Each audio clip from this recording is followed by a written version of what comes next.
manlain-lain na programa, plano asin aktibidad na may katuyuhan na makatabang sa pagpapalangkaw sa sosyo-ekonomikong kamugtakan kang namamanwaan. 3D sa GB. Bihikulo kan barangay asin namamanwaan na ipahayag ang sa indang mga inagrangay asin kahagadan na kaipuhan masimbagan kan mga nanunungdan. 3D sa GB. 3D sa GB. Impormasyon, edukasyon, aksyon!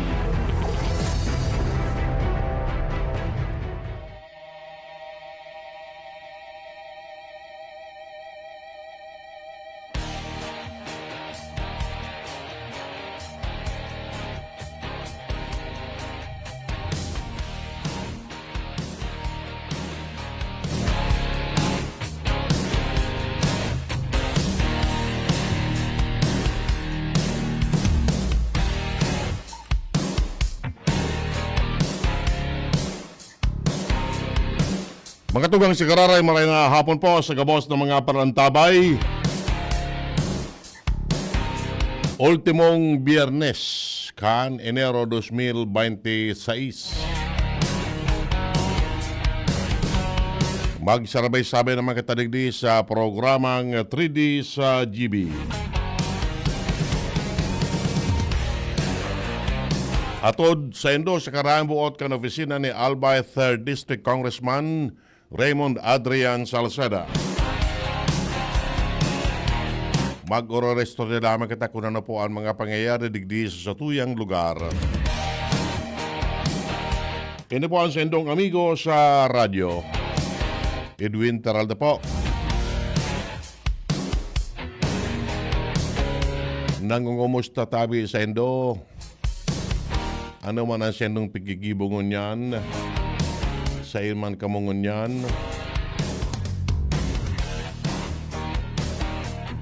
Fight sana. Sa laro technical si Nemes Flora. Sa IT si Jerome Nico Martinez. Mga naka-tune in sa traditional radio sa 729 kHz. Sa Facebook Live. Sa Satuya man sa Daring Page. Sa inman na lugar na pag-abot ng Satuyang broadcast. Ang sa moya pong papapaabot sa endonin pangungumusta.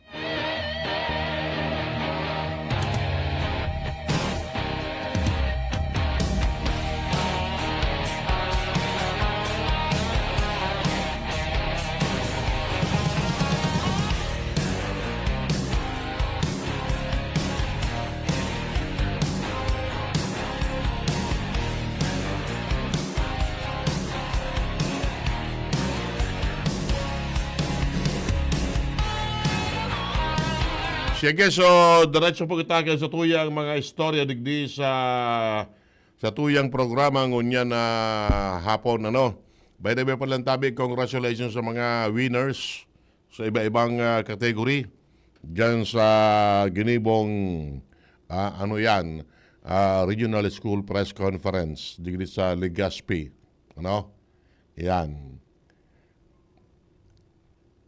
Ini ang karahayan, at least yung mga pigsabit ng mga campus journals, yung mga estudyante, natuturoan ka mga yan ang ipapailing nindaan sa indang talent or skills sa iba-ibang kategorya sa journalism. Yan. Congratulations sa mga winners tabi. Sa inman kamo. And so mga winners, of course, iyo malaban duman sa National School Press Conference. Inda ko kung saan gigibuhon, kung saan na probinsya. Okay. Sige. Bueno, so, diretso po kita kan sa tuyang istorya. Si Kong Adrian Salceda, may mga propestong lakdang na ipinasar. Yan. Ano ito na ta, ang napunta sa iyang ano yan yan na ito. Okay. Ito na, telegon ta, ano. Answer naman po sa iyang proposal, itong House Bill, itong kahagadan na dahil na pagsingilon nin buwis ang mga ma-serve sa maabot na eleksyon. Whether national, local, referenda, recall polls, and iba pa ng mga political exercises. Magayon po ang proposal na ini.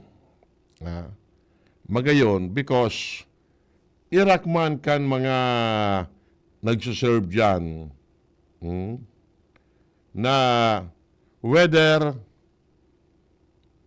mga partokdo or mga government employees and iba pa dapat na makareceive kan sa indang pinangalan na bilog. But sabihin, daing bawas. Kung alimbawa ang taripa o yan ang talent fee o honorarium for that, ngaya 4,000 pesos. Then na pagbawasan, itaw yan na bilog. Takon kikidaran pa yan, babawasan pa parang porsyento, pero nasa na? Rumdumon ta mga tugang ang mga ma-serve sa eleksyon. Nakataya man ang sendang buhay dyan. Risky baga. Baka mamatakang atab. Mapasirin ka sa munisipyo. Kuhaon mo sa mga balota, sa mga election form, etc. etc. Mapasirin ka sa presinto. Early morning yan, minsan mga alas 3 pa, ang maaga. Ilalo na kung na-assign ka sa arayo na lugar. Dahil kang service, mapaatol ka doon, mabayad ka pa. Sabi ba buda, dahil man sila nangahulugan na ang burutuan ngayon manapuon alas 7. Sagod alas 5, hapon, o na-extend pa. Ilugod ang crucial nga ni after magburutuan. Tanay man basta-basta ma-preparar ka pa kayan. Baka sugabos ng mga election forms, may iskutinyo, mapalayog ka pa kang resulta pa sharing sa kung saan o yan ang unit. Ibaga, ayan, ngayon, tatabasan pa. Ayan. So, magayon po ini na proposal ni Congressman Adrian Salceda. Kaya baga siya iba, minaarabo na sana. Dahil ang yakayan, parang yakayan araw kayo na kantidad. Tayo pag-serve dyan, although ma-volunteer ka, yan. Bako man mismo sa aldaw kan pirilian ka dyan dyan. Days before, may mga orientation pa yan. Yan. So hopefully, baka lamang ining proposal na ini ma-aprobaran duman sa Kamara de Representantes and sa Kongreso. sa Kongreso, tanganing abay pa daw, magamit na ini. Yan. Maraming hapon kay amigong King Reginaldo. Salamat tabi, King, sa pag-antabay. Sige. Yan. Very timely man tabi ini, mga tugang. Why? Very timely ni because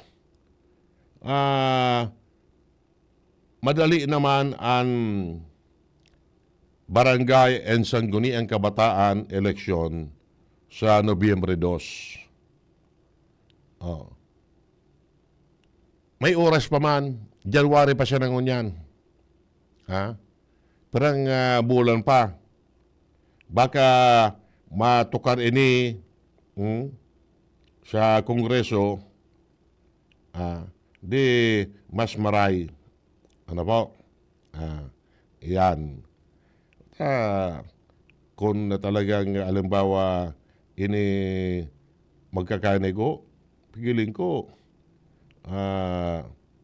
ano man ini, maipapasar man ini sa Kamara de Representantes o so mga nag-aaspirar dyan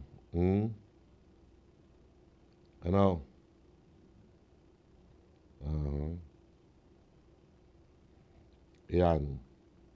So nag-aspirar tabi dyan sa barangay election, mag-preparar na. Mag-preparar na tabi. Madali na. Ipinalawas na kan Commission on Election. So, calendar of activities. Yan. Urawang amay pa, singagaw na tabi ka mo. Magsingagaw na tabi ka mo. So, desidido. Yan. Okay. So,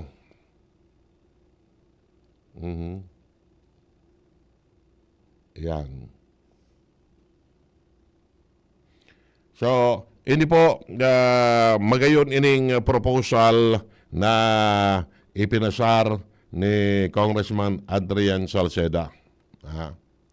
Ayan ang mga, so, kumbaga, ini mga propestong lakdang na ini, yun ni ang mga kaipuan. Ini, bako ini local bill. This is for national, yan ang implementation. Dakula ining bagay. Bako lang digi sa tuya, bako lang digi sa 3rd District and Albay, ini magiging efektibo kung ipasar no di senterong Pilipinas. Yan. Okay? Sige. So, congratulations tabi kung Adrian sa araw kayo ng mga kaisipan na mas papakinabangan talaga kan mga namanwaan después. Yan. Okay. Sige. And sa ropa tabi na propestong lakdang. Tabi, ini si Kong Adrian, very active ini tabi. Duman sa Kamara de Representantes. Sa edad niyang iyan, pero ang sa iyang kaisipan. Sharp. Okay. Sige. Une po digdi. Sabi po digdi, sarap pa ini ang proposal ni Kong Adrian, to push for lower trade barriers, disease cooperation, vaccine exchanges at WTO Ministerial in Cameroon. Yan. Sabi po digdi, Albay Representative Raymond Adrian Salceda, Chairman of the House Special Committee on Food Security, will represent the Philippines as a congressional delegate to the 14th World Trade Organization Ministerial Conference in Cameroon from March 26 to 29, where he will push for lower trade barriers on food exports from developing countries, stronger international cooperation in fighting agricultural diseases, and multilateral frameworks for vaccine exchanges. Sabi po digdi, food security is not just a domestic concern, it is a global responsibility. The Philippines need fairer access to global markets for our agricultural products, and we need a stronger multilateral framework to fight diseases that threatens our farmers' livelihood. Growing food export means growing farm incomes. Salceda emphasized that expanding food export is critical to raising farmer income and sustaining the entire agricultural value chain. The logic is simple. When farmers earn more from export, they have cash to buy fertilizer, quality seeds, and better equipment. They can invest in their farms instead of just surviving season to season. That is how you break the cycle of poverty and agriculture. He noted that the link between export earnings and farm-level investment is direct. Yan. A coconut farmer in Quezon who gets a better price because of EU market access can afford to replant aging trees.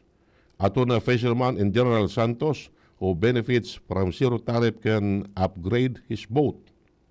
That is how trade policy translate into real development on the ground. He added that robust food export also strengthen backward linkages to input suppliers, transporters, and rural financial institutions. Nakulo nun ini, alabaw nini. Sabi pa digdi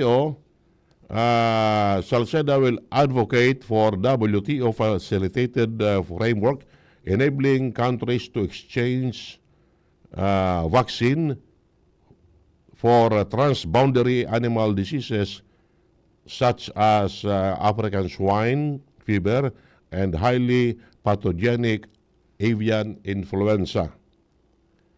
In May 2025, the World Organization for Animal Health adopted its first international standard for ASF vaccine.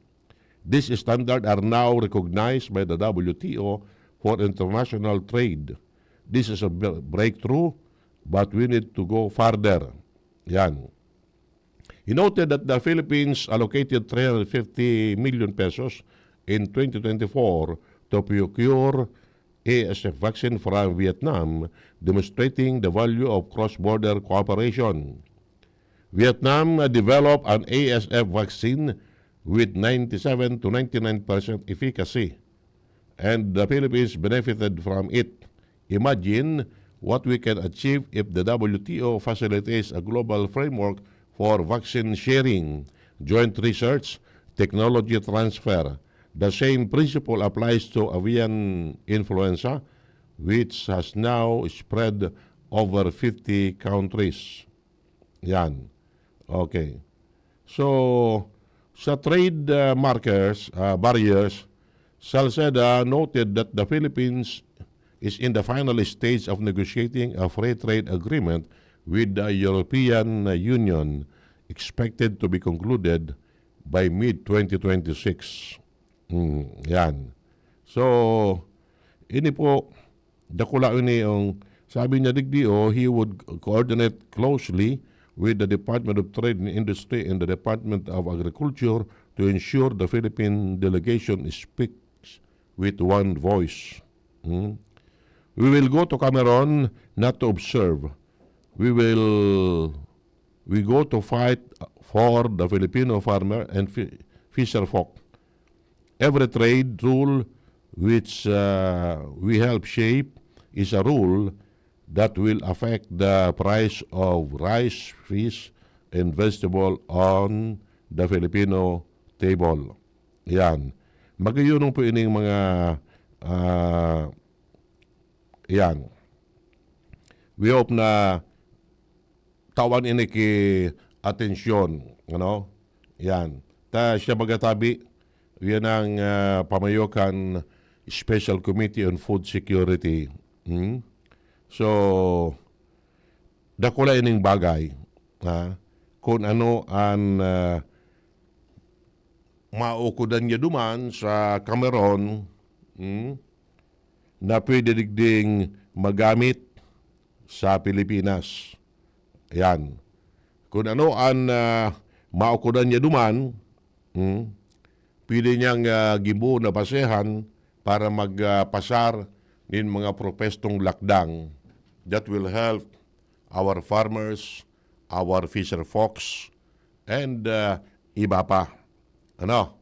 Yan. So, mapagal magatabi pag-una nindo ang legislador, nagpaparatuko siya na dyan sa Kongreso, dahil nag-research iyan.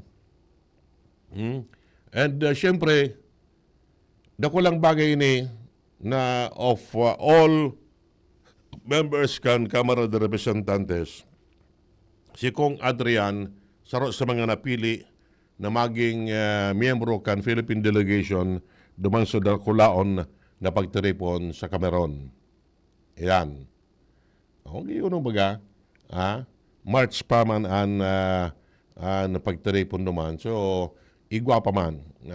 Kay panahon na mag-adal pa kung ano ang pwedeng tukaron duman sa Kamara sa pagtiripon na ito, na makakatabang para mas magpasar ng mga propestong lakdang na kaipuhan mapapakinabangan po digdi sa tuyang nasyon. And magkakatabang kung paano mapaangat-angat man lamang ang kabuhayan kan mga farmers kan mga parasira, and iba pa. And of course, siyempre, madagdagan sa sendang income. Ano? Minsan, mailing mo ngunyan sa ang mga paraoma, nag-aalat siya na kung arin ang harvest season. So, ngaya tulong bulan, pagkatarok o pagkatanom, ano na pigigibo? Na samantalang pwede man sinda magibo pa ki mga ibang paagi while waiting for the harvest season, duman sa sendang mga daga. Yan. Kung ano pang mga livelihood program ang pwede din ng gibuhon. At least, bako na magpaparaalat sana, ay, dahil pa man niya kita ani, turotang kang una kita, dapat masustiniran kung ano ang mga programa kan gobyerno na makakatabang sa mga paraoma, sa mga parasira, and all the rest. Tayo ni ang kaipuan ta. Masustiniran ta ining mga programa, tanga ni masiguro man ang pagkakan sa lamesa. Aram tang padagos na ang mga paraoma, mga parasira, iyo po ang pigapuntang backbone of our economy. Takundayan mga iyan, anong kaunon ta? Bako? Iyo baga, kundayan ng mga para umang iyan, mga paratanom. Siya kita makakipagkakan. Although, ngunyan, kay po ang manggiraray na gayod, ang farming, yan ipadagos manggiraray, ipadagos manggiraray, and we should encourage our youth na magtanom. Tangon yan, nagkukulang na tabi ang bilang kan mga paraoma. Nag-iiredad na ang mga paraoma. Gururang na. Sisay ang masalida sa inda. Tapos yung iba, harabo naman magtanom. Tamati ngayaan pagtanom, mati ngayaan pagkaykay sa daga, et cetera, et cetera. Bako naman so traditional farming an gigibongon yan. Ano? Bako naman. Mechanized na bagatabi. Iyo? Bako naman sa panahon na ngaya mailamon ka dyan. Mataro ka. Iyaw na ang mga yan ang farm implements na pasil na. O duman sa Filmec, sa Nueva Ecija, o duman baga pagigiribo ining sa mga nagkakaaril talaga yung mga hand tractor, sa mga yan ang iba pang mga makinarya. Minsan nga baga dahil naman pigagamit ang karabaw sa pag, makina na baga. Bako man mati. Bata, di makina na. Kaya magangani, ang karabaw niya, kulang naman ngani. Yan. Maski, pag transport, kan mga produkto, dati-dati, karabaw ang pigagamit Ngunyan dahil na, tayaw na may mga vehicles na. Sa mga traktor, may mga trailer na, dumanapig kakarga. So karabaw dahil naman, mapagalo mo sa parte kang karabaw na babugta kang kariton, suliog mo, kumusta naman? Minsan pa napapalabog. So, we should encourage also ini mga hobenesta, Taday naman kimasali nga sa mga gurang ninda. Na rumdumon na iyo ang nagpa-eskwela sa mga aki. Buda, dahil ta dapat uyam o ikahati na ang magurang ta o yan ang para umas na o para tanom. Dapat nga maging proud kita because kung bako sinda, gutom na nabutan tadigdi. Bako?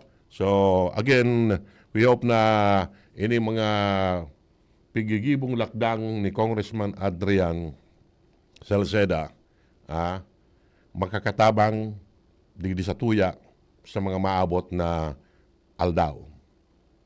31 minutos po makalampas an alas 4, mabalik po kita. An oras hatod sa Indokang. Tandwilight, gaan nang may kasama. Ayun o, si Dan na lang payatot dati. Ang macho na ngayon! Cheers tayo dyan! Gaan talaga pag ang tropa malakas sumuporta. Tapos may Tanduay Light. Masarap namin, suabe ang hagod. Tanduay Light, gaan nang may kasama. Drink responsibly. Mas magaan ang buhay pag nandyan ang barkada at Tanduay Light. Gaan nang may kasama. Drink responsibly.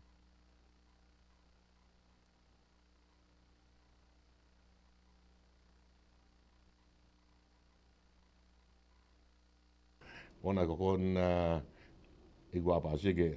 Bueno.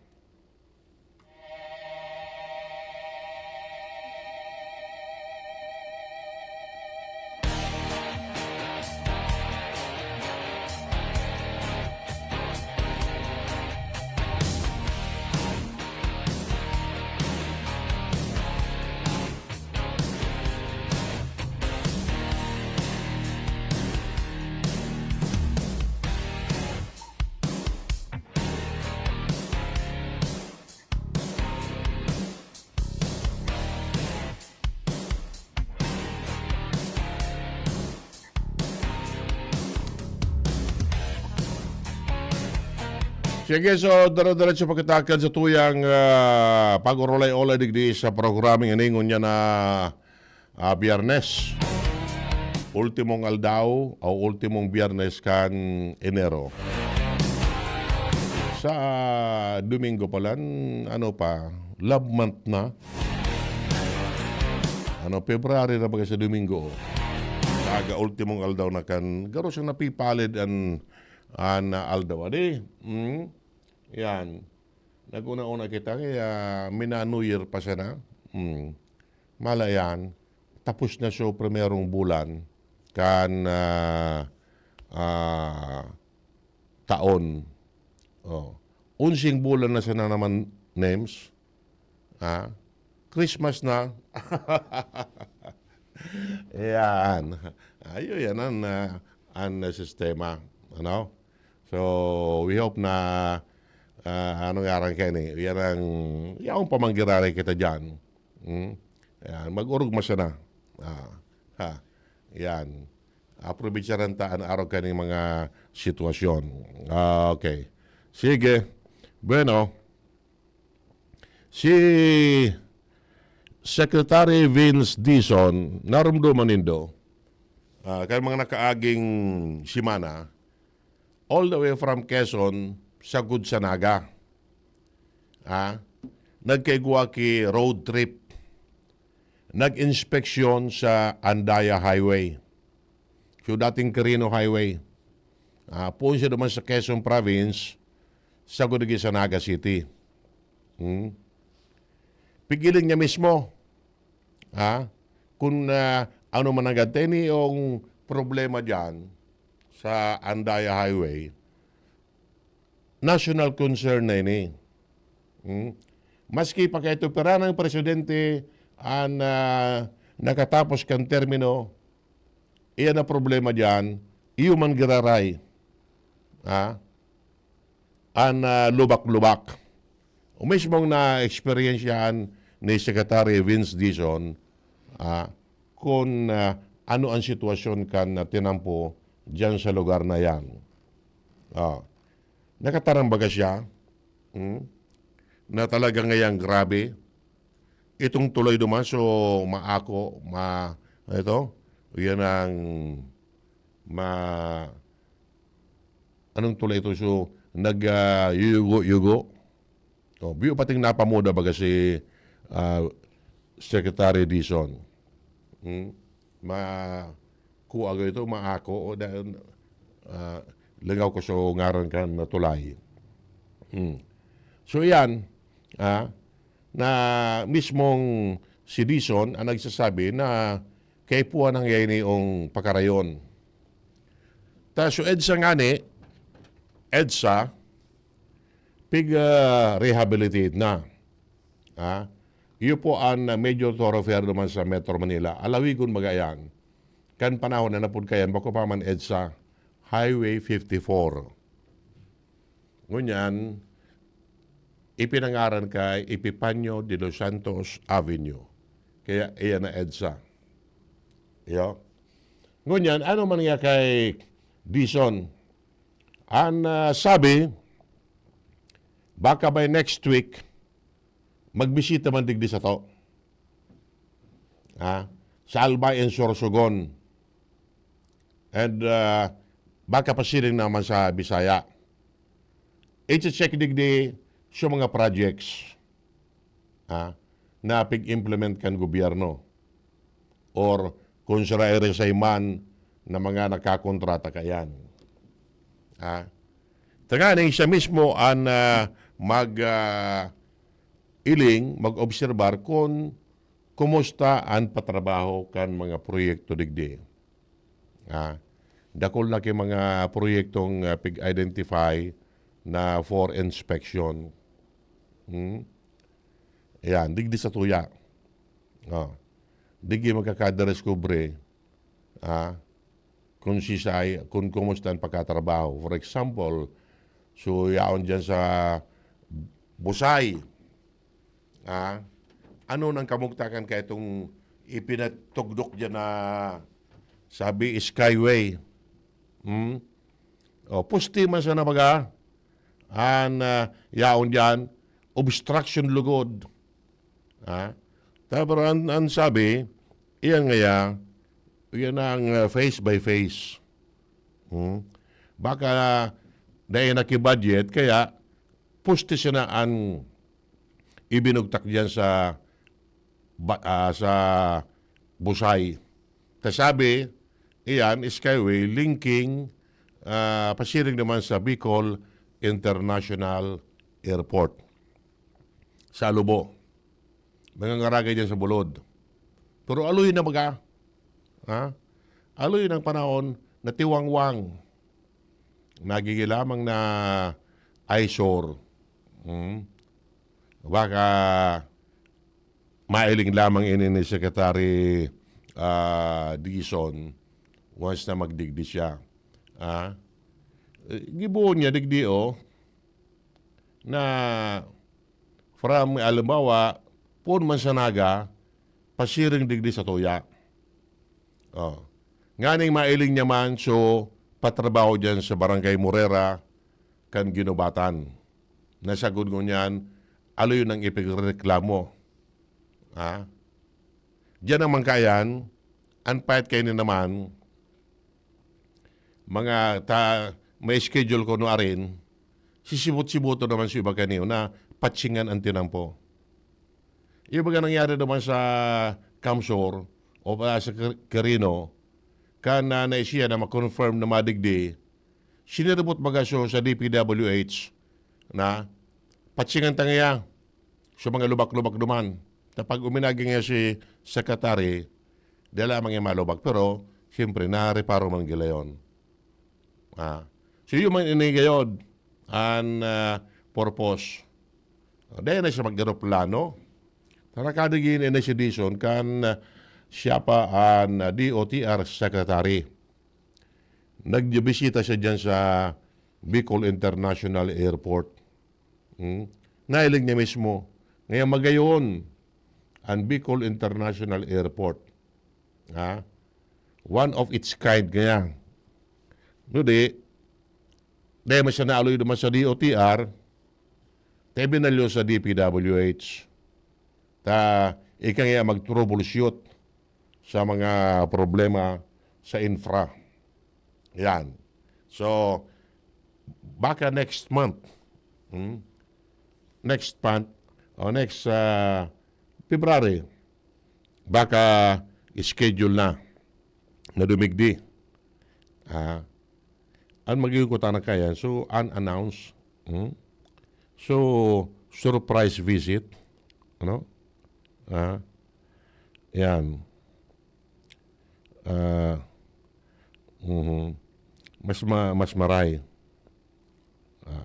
Nganing, mailing niya mismo. Tara kaon niya yan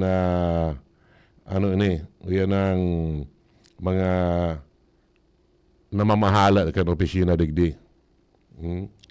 Bata bago na bagaan sa tuyang ang DPWH Regional Director. Bago na baga si Kadafi Tanggol nag-assume ni karakaaging Simana. Ako niya na Simana. Yan. El pati si ARD, bago naman. Yan. Okay. Sabi po digdi, ali ni po kay dating Congressman Joey Sarte Salceda. Andaya Highway, hindi na ito simpleng traffic. Ito ay national capacity problem. Yan. Okay? Yan. 40 years ago, reklamo na ini. Ka 1985, sinabi ni dating Camarines Sur Congressman Rolando Andaya Sr. sa Batasan na duwa lang ang choice kan mga tao. Raot na train, day matapos-tapos na tinampo. Yan. Ngunyan, ang mas maraot ang realidad. May tinampo nga puro day ng train. Dati-dati baga, kan mga panahon, may biyahe from Manila to Legazpi, so PNR. So PNR ngunyan, nagi ng iba ng meaning, pirmi ng raot. Yan. Dahil na baga, maski nga na isunaga Legazpi, dahil naman kitrain, nagkaraot sa release.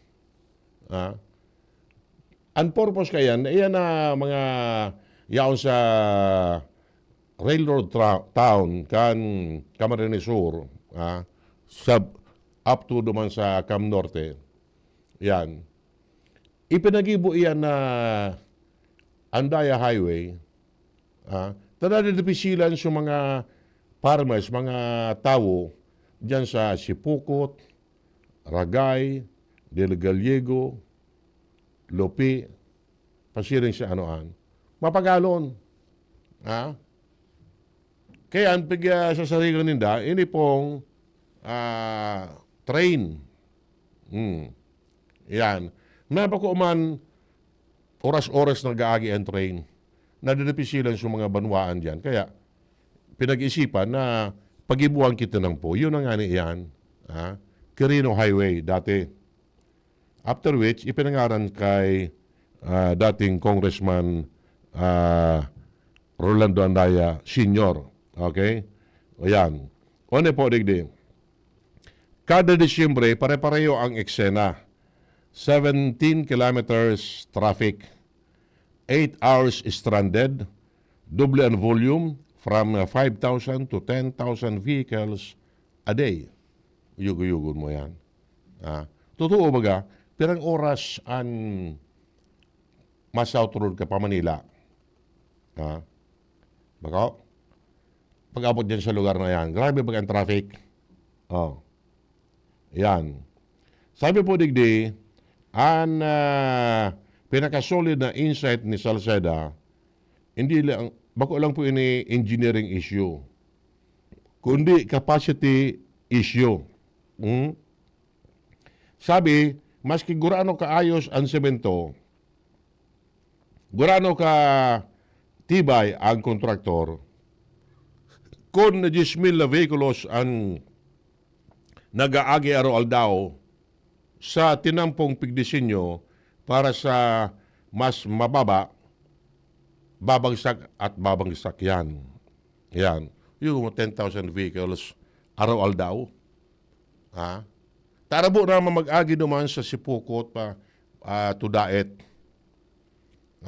Tadig di sa ano ayan, sa Quirino or Andaya Highway, medyo tipid-tipid ka sa oras. Pag maray ang bulos ka ang traffic. Tado, malibot ka pa sa Daet, malos ka sa Tagkawayan man. Yan. Okay. Ang mas nakulang ladawan, Calabarzon is producing trillions in output. Manufacturing pa lang, haros 1.3 trillion.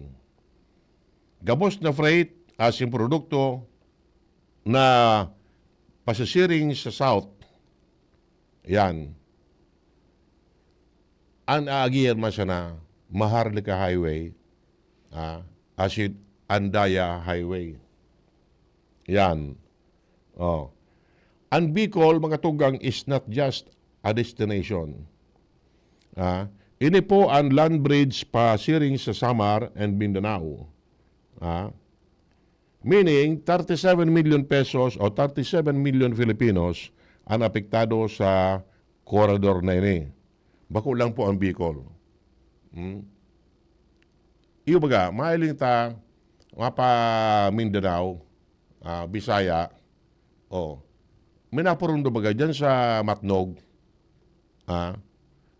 Sorsogon, matransfer kay Roro, pasiring sa Bisaya. Kaya sabi nigdio, roads alone will never solve this. Yan ang problema. Kung gusto mo tanggalin ang truck sa highway, the real long-term fix is rail. Yan. Taka ito kan mga panahon mananggad, rumdum ko kay to, aki pa ko, untrain ka to, iyo ang pigapot nga ning mass transport. Ano? Perang bagon diyan ang uyan ang pigagamit mapaktura ngaya. Mapaktura. From Bicol, pasiring sa Manila, sa mga abaka products ta.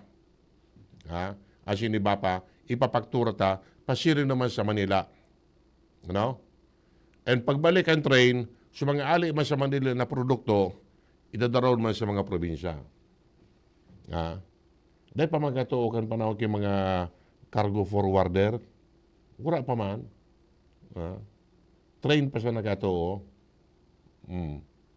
Ngunyan, baga mailing mo, dakulo na ki mga South Road na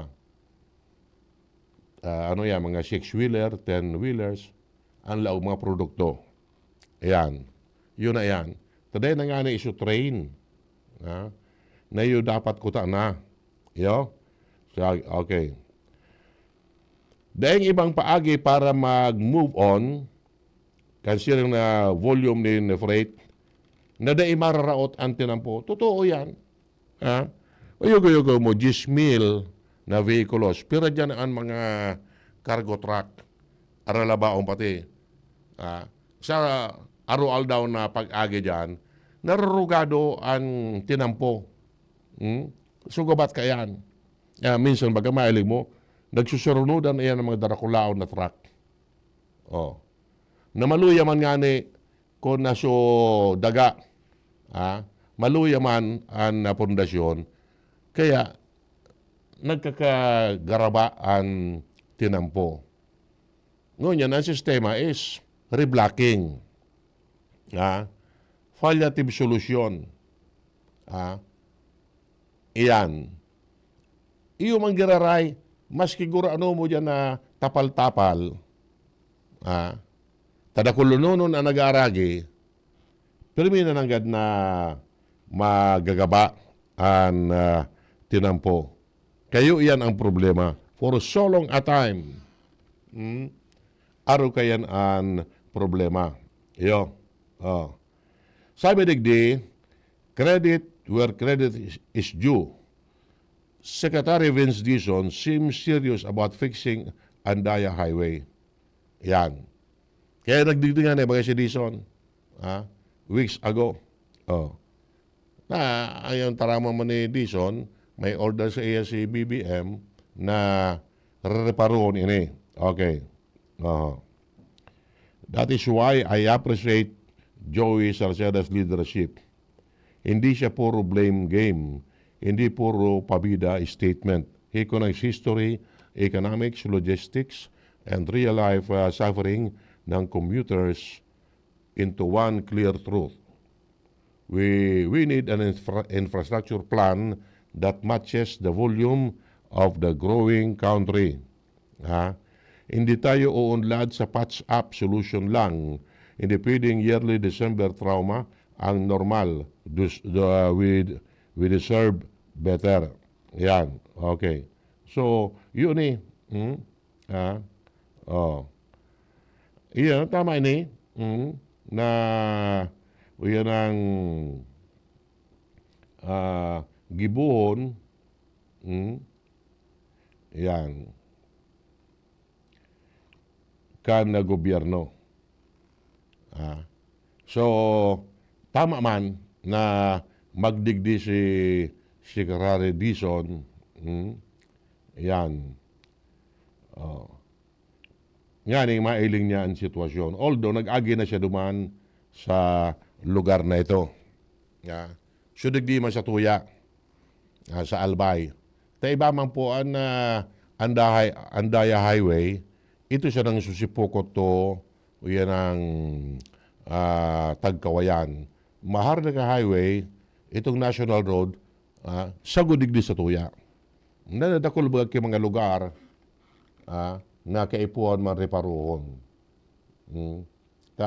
Nakaka-disturbo man. Yan. O yan sa nabagang Rawis to Bigaa Road o grabe baga reklamo dyan. Baka mailing pa yan. And iba pang mga infrastructure project na pigpunduhan kan gobyerno. Yan. Baka reparoon man ni Secretary Dizon pagdigdi na. Deng parapilan siya na. Tabaka naman si iba dyan, mapaepal-epal. Kung ano-ano na naman na pabida. So, ano siya na dapat? So, may mainging boss, araw nga kinaraw kayan. Yan. So, mag-submit so DPWH kay tamang data. I-submit ninda sa tamang data. Tapos, di ipagtakluban. Di, sabi ni, sabi ni King, pwede ba ka, King? Ayan, pwede man, magkigwag proposal. Ayan, okay. So, sabi ko nga ni, kung duwigdi, siyempre agad ang kidata yan, isubmit ka na DPWH, so tama. Ano? So tama na data. Dahil pagdoktoran, paano man makaisi kayan ang sekretary na siyempre nagbabase masana ini sa mga reports na nagkakaabot sa iya. Kung alimbawa, itao mo sa rala na report, baka may magreligid naman yan. Bako? Yan. Okay. So, burubantayin tatabi ini. Ining nakatala na pagbisita ni Secretary Dizon digdi sa tuya. Sabi, baka by next month. Dahil pa magki-fix na yan, na aldaw kon nuarin. Ayan, so dapat nga ni kayo, yan ang surprise attack. Pero paano nga maka-surprise kung dahil siya magpa-easy, so, di sa ibaba, di magkakapreparar, bako? Yan. Okay. Sige, 5 minutos po bago mag-alas 5 nin pagkahapon. Yan. Ay, congratulations palang tabi sa mga board passers sa architecture, licensure examination, kaya mga nakaagi aldaw. Madali o siya na sa resulta, 2 weeks sana, yaw na sa resulta. Sabi nga ni Bagaan na BU, talagang home of the champion or home of the board top notchers. 2 naman ang nakalaog sa top 10. So, akin ni Architect Leo De Rosario. So, akin niya si Christos, top 5. So, top 8, babae, Anso sa napelido. Buda, alang kawon sa passing average ngunyan. Sa BU, pero itong, out of more than, pero ito, 77 gayon sa nag-exam, saro siya na sa naulog, They naka-perfect 100. Tapi naulog na siya raw. Kung magaro mga makamundo mo na rin, of all takers, saro sila sa nawalat. Di bali, okay lang yan. Paano ka yan? Ano maginibuta dyan? Okay. So, congratulations, Tabi. Sa mga yan ang passers. And kamu, dakula kamong tabang para mas na mapakaray ang satuyang nasyon. Okay?